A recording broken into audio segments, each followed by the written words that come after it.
Sir जैसे कि एक सीवियर ब्रेकडाउन होता है किसी का भी, तो उस टाइम बहुत नेगेटिव थॉट्स आते हैं, बिल्कुल भी हम उनको पॉजिटिव नहीं कर पाते हैं। एंड ऊपर से ये गाने और आ जाते हैं, वो अपनी लाइफ से रिलेट हो जाते हैं, फिर बहुत प्रॉब्लम होती है इसमें। तो हम उस टाइम पॉजिटिविटी कहाँ से लाएँ? तो मोर्चा निकालें बाहर सड़कों पे कि गाने वाने बंद करो। सर ऐसा करना पड़ेगा। ये प्रॉब्लम कितनों ने फेस करी है लाइफ में आप में से? कितनों ने आज तक फेस ही नहीं करी है? उनको पता ही नहीं है इमोशनल ब्रेकडाउन क्या होता है। सर बढ़िया ही चल रहा है। जिनका बढ़िया चलता है उन्हीं का बेकार होता है। जितना बढ़िया चलता है उतना ही बेकार होता है, याद रखना। इसी को इमोशनल ब्रेकडाउन बोलते हैं। जिनका घटिया ही चल रहा था और ब्रेकअप हो गया तो उसको थोड़ी ना कोई फर्क पड़ेगा, वो तो कहेगा अच्छा है। तो अब ये जो इमोशनल ब्रेकडाउन हो जाता है हमारा, मतलब इमोशनली हम पूरी तरह से अंदर से टूट जाते हैं, खत्म हो जाते हैं, उसका क्या सोल्यूशन है? तो डिपेंड करेगा किस फेज में हुआ है लाइफ में। देखो, एक है थियोरेटिकली हम कुछ बोल रहे हैं।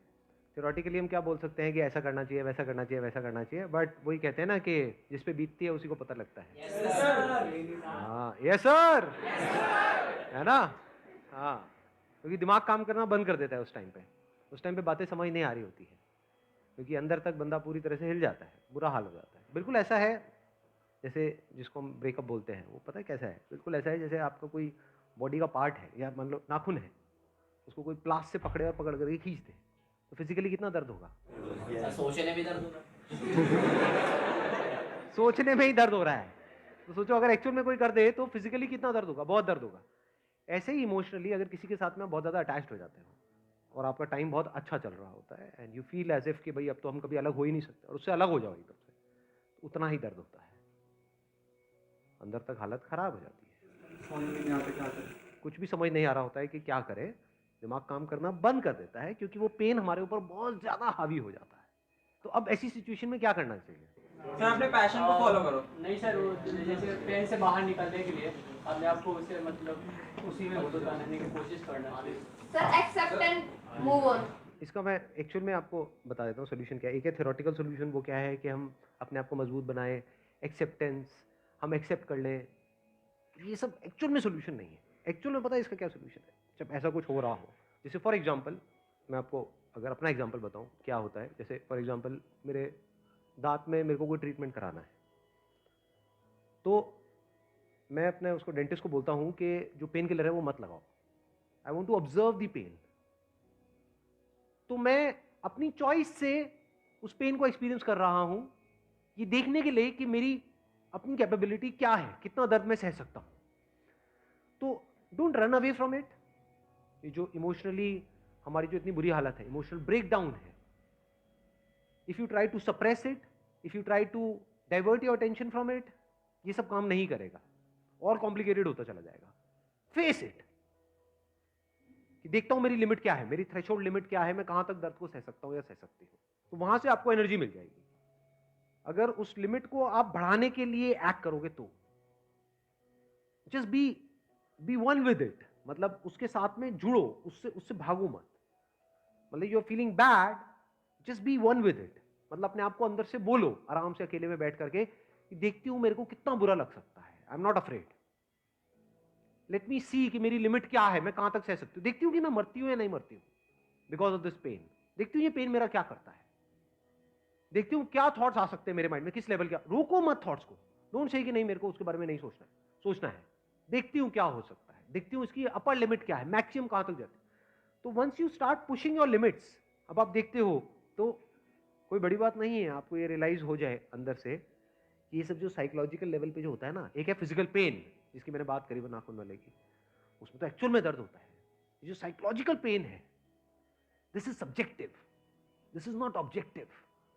दोनों में फर्क है। मतलब ऑब्जेक्टिव क्या है कि अगर नाखून किसी का भी उखड़ेगा तो उसको सबको दर्द होगा, कोई भी ऐसा नहीं है जिसको दर्द नहीं होगा। बट ये जो साइकोलॉजिकल पेन होता है, दिस इज सब्जेक्टिव, यानी ये डिपेंड करता है आपके ऊपर कि आप उसको किस तरह से देख रहे हो। उसी सिचुएशन में, एग्जैक्ट सिचुएशन में बहुत सारे लोग होते हैं जो बड़े आराम से मूव ऑन कर रहे होते हैं, कुछ होते हैं जो बहुत ही बुरी हालत जिनकी हो जाती है, कुछ है जो एक ठीक है मॉडरेशन में करके आगे बढ़ जाते हैं लाइफ में। So that all depends upon your willingness to face it. और जब पूरी तरह से once you are open for that psychological pain, तो धीरे धीरे जो साइकोलॉजिकल पेन है ये आपके ऊपर हावी होना बंद हो जाता है। ये कह लो डीपर लेवल से तो पूरी तरह से निकल जाता है। अगर सिंपल एग्जांपल दूं कि फॉर एग्जांपल अगर आपके साथ में कुछ बहुत बुरा होगा तो आपको इमोशनली बुरा लगेगा, लेकिन सिर्फ उस टाइम पे लगेगा। लोगों के साथ में ये भी होता है कि कुछ बुरा नहीं भी हो रहा तब भी साइकोलॉजिकली बुरा लगता ही रहता है, परमानेंट स्टेट बन जाती है। तो अगर आपने ये कर लिया तो यहां से बाहर आ सकते हो, जो जिस चीज की मैं बात कर रहा हूं। But I am not too sure आप कैसे इसको देख पा रहे हो। यानी अकेले में बैठ करके just gather up all your courage and से to yourself, late me see कि मेरी अपर लिमिट क्या है, मैं कहां तक बियर कर सकती हूं, मैं कहां तक बियर कर सकता हूं। तो you would be surprise to see that कि आप क्या कर सकते हो साइकोलॉजिकली बियर, कोई लिमिट नहीं है। सर मेरा क्वेश्चन है कि ऐसा एक सेइंग है कि if anything happens happen for a reason, मतलब गुड रीज़न, और बचपन से पढ़ते भी आ रहे हैं कि जो कुछ भी होता है अच्छे के लिए होता है। सर मतलब ये कैसे रेलेवेंट है, और मतलब बहुत चीज़ होता है जिसके लिए उसके लिए कुछ अच्छाई खोज ही लेते हैं अपन लोग, बट बहुत चीज़ ऐसा भी होता है कि जिसका कोई अच्छाई समझ में नहीं आता है। जैसे कोई बच्चा है और उसके बचपन में ही उसके माता पिता गुजर गए हैं सर, तो उस केस में कैसे ये रेलेवेंट है, और यही सर मेरा क्वेश्चन है। आप कह रहे हो कि ये एक कहावत है कि जो होता है अच्छे के लिए होता है। एक सबसे पहली चीज यहाँ पर ये समझनी है, इस क्वेश्चन का आंसर करने से पहले what I want to all of you to understand is कि किसी भी बात को लिटरली नहीं लेना चाहिए। किसी भी बात को एज इट इज मत लो, थोड़ा सा उसमें अपना दिमाग लगाओ कि जरूरी नहीं है कि कहीं पे लिखा है, चाहे वो कहीं भी लिखा है, चाहे वो किसी ने भी कहा है, चाहे वो बंदा किसी भी लेवल पे है, किसी ने कुछ कहा है तो उसने एक पर्टिकुलर स्टैंड पॉइंट से कुछ कहा है, तो उस बात को हम हर जगह पे फिट नहीं कर सकते। हर जगह पे फिट करेंगे तो हम खुद ही कंफ्यूज हो जाएंगे, फिर हम क्या कहेंगे कि वो बंदा गलत कह रहा है, जबकि जरूरी नहीं है वो बंदा गलत कह रहा हो। फॉर एग्जाम्पल मैं कुछ कह रहा हूं तो अब अगर मैं कह रहा हूं तो एक पर्टिकुलर स्टैंड पॉइंट से कह रहा हूं, बट उसी बात को पकड़ करके अगर आप और जगह पे फिट करोगे तो वो बात अप्लाई नहीं होगी। फिर आप क्या कहोगे कि नहीं ये बात बेकार है, ये बात गलत है। वो बात गलत नहीं है, आपकी समझ गलत है। तो अब आपने कहा जो होता है अच्छे के लिए होता है। एक्चुअल में लाइफ में जो भी होता है ना वो अच्छे के लिए होता है ना वो बुरे के लिए होता है। क्या अच्छा है क्या बुरा है, उसका रीजन क्या है? There is no reason, there is a cause but there is no reason. ध्यान से समझना, दोनों में बड़ा फर्क है। एक है law of cause and effect, whatever is happening because of a cause.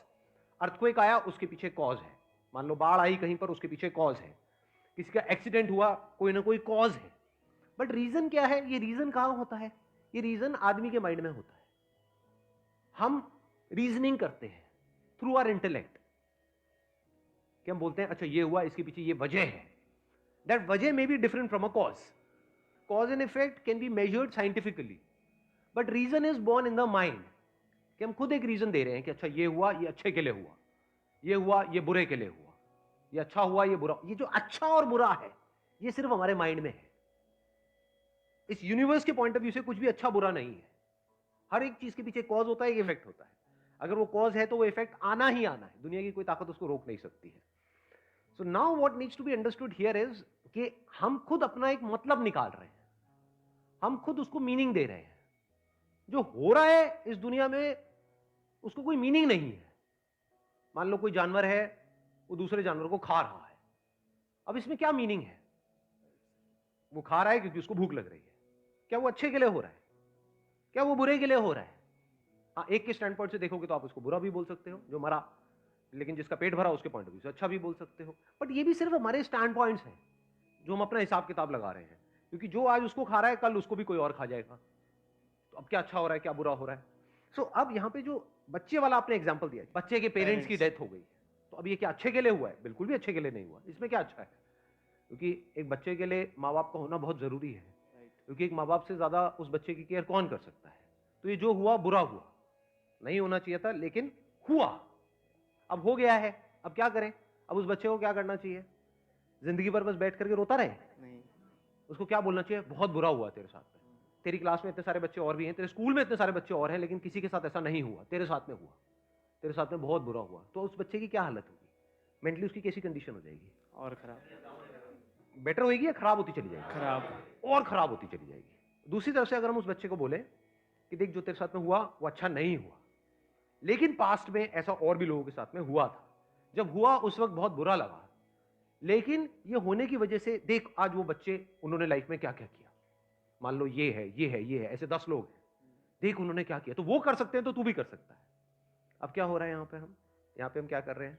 Inspire कर रहे हैं। उस बच्चे को एम्पावर कर रहे हैं। तो this statement can be used for empowering the other person. Actual में अगर आप इसका मीनिंग ढूंढोगे तो कोई मीनिंग नहीं है। जैसे मैं बोलता रहता हूं आसान है, तो क्या आसान है? इस दुनिया में कुछ भी आसान नहीं है, समझे? But this is just a way to empower you guys. कि भाई बोलते रहोगे मुश्किल है मुश्किल है मुश्किल है, थोड़ी देर बाद बोलने लग जाओगे नामुमकिन है, मैं कुछ नहीं कर सकता, कुछ नहीं कर सकता, पड़े रहो गुमसांड की तरह कहीं पर साइड में। लेकिन अगर आप अपने आप को बोलोगे नहीं नहीं आसान है, मैं कर सकता हूँ तो धीरे धीरे धीरे धीरे एक बिलीफ अंदर पैदा होने लग जाता है। लगता है कि हाँ शायद मैं भी कर सकता हूँ। एक्चुअल में दोनों ही बात बकवास है, ना कुछ मुश्किल है ना कुछ आसान है, ऐसी ना कुछ अच्छा है ना कुछ बुरा है। ये मीनिंग है जो हम उस सिचुएशन को दे रहे हैं।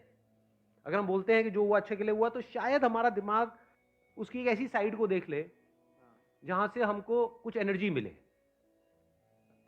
क्लियर है? Yes sir. सर मेरा क्वेश्चन ये है कि कभी कभी हम लाइफ में ऐसी मिस्टेक कर देते हैं कि जिसके ऊपर हम खुद ही रिग्रेट करते रहते हैं। बाहर वाले लोग तो हमें बोलते ही हैं कि हाँ तुमने ये गलती कर दी, और कभी कभार कुछ गलतियाँ ऐसी होती हैं जो हम शेयर भी नहीं कर सकते और हमने खुद ही वो गलती करी होती है और हम खुद ही के ऊपर वो रिग्रेट कर रहे होते हैं। तो हमें उससे ओवरकम करने के लिए क्या करना चाहिए? ये रिग्रेट अच्छा है, ये होना भी चाहिए। ये किसको होता है? जो अच्छा इंसान होता है। अच्छे इंसान की अब क्या डेफिनेशन है? अभी थोड़ी देर पहले मैंने क्या कहा था? अच्छा बुरा कुछ नहीं होता है। ये हम है जो एक मीनिंग दे रहे हैं। अच्छा मतलब वो जो इस सोसाइटी के लिए अच्छा है, औरों के लिए अच्छा है। मान लो कोई अगर पी करके गाड़ी चला रहे तो उसको क्या कहोगे? क्या वो अच्छा इंसान है बुरा इंसान? बुरा इंसान है, क्योंकि वो औरों के लिए भी बुरा है। उसको तो अच्छा नहीं कह सकते ना। हाँ, बट कोई अगर ढंग से ड्राइव कर रहा है, कोई सामने से जा रहा है, रोड क्रॉस कर रहा है तो देख रहा है, रुक रहा है, उसको जाने का मौका दे रहा है, तो उसको आप अच्छा इंसान बोल सकते हो। तो पहले इस अच्छे बुरे की डेफिनेशन को हमको क्लियर करना है, ठीक है ना? तो अब आता है कि ये रिग्रेट किसको होता है। बहुत लोग हैं जो बहुत उल्टे सीधे काम करते हैं इस दुनिया में, पता नहीं किस किस लेवल के काम करते हैं जो हमको बोलने में ही शर्म आ जाए। उनको कोई रिग्रेट नहीं होता है। क्यों नहीं होता उनको रिग्रेट? हाँ, और इंसान एक्चुअल में अच्छा बुरा नहीं होता है। ध्यान से समझना, क्यों नहीं होता उनको रिग्रेट?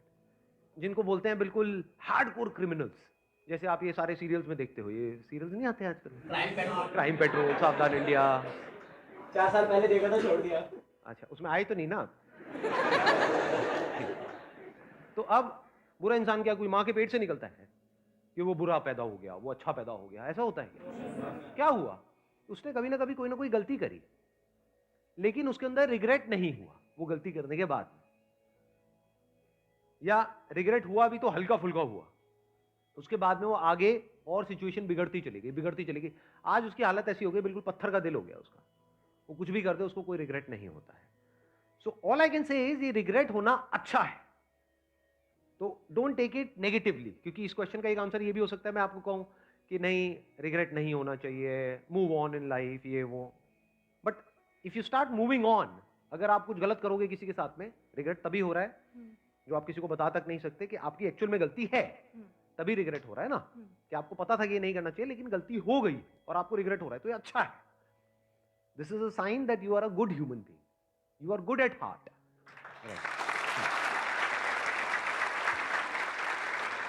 तो इस रिग्रेट को फील करो रिग्रेट वहां पर जितना करना है करो, बट रिग्रेट करने के बाद में उस एक्सपीरियंस से कुछ सीख लो, ताकि वो गलती जो आपने करी पास्ट में वो दोबारा से ना करो।